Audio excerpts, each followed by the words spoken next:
Assalamualaikum warahmatullahi wabarakatuh mga kautat. Kung bago lang po kayo sa ating YouTube channel, please paki-like and share and subscribe na rin po. Paklik ang notification bell para update kayo sa mga bagong video na i-upload natin na mga authentic tausog blades or mga customized blades po mga kautat. Ito po mayroon po akong ipakikita po sa inyo. Ito po ay ang customized kalis tausog po mga kautat.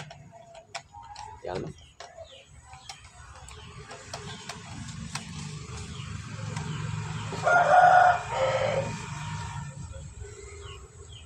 Yan. Tausog po, kalis. Pag tausog kalis, dapat ganito po siya. Ang kanyang handle po ay made from bounty root. Yan. Tapos may uko din. Yan. Po. Tapos ang kanyang by kaskas made from server wall. At ang kanyang punto ay brush.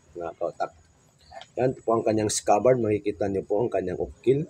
Tapos yung katawan ng scabbard ay may okay din. Lagpas po yan. Kita mo po yung blade sa loob ng kanyang scabbard mga kautak.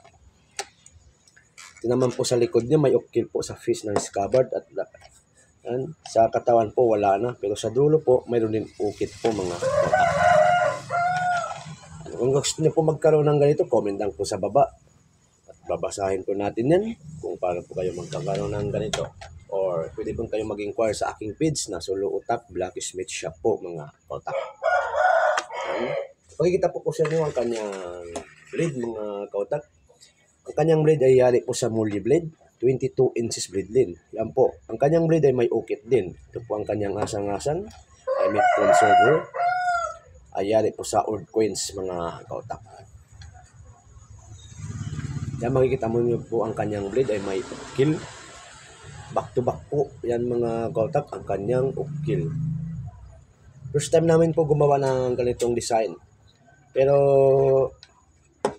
mayroon na rin po akong vlog na tungkol sa mga tausog kalis. Pag display po kayo dapat nakaganyan po. Hindi po siya dapat nakaganito. Tataas po palagi pag mayroon kayong tausog kalis mga kautak. Di lang po ito pang decorative mga kautak. Ito po ay functional po ito. May subo po yan, but for shop din po yan mga kautak. Yan. Authentic kalis tausog po mga kautak.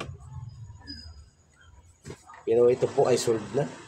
Ready to ship na po ito. Papadala ko po ito. Papuntang Usamis Oriental po mga kautak. Yan.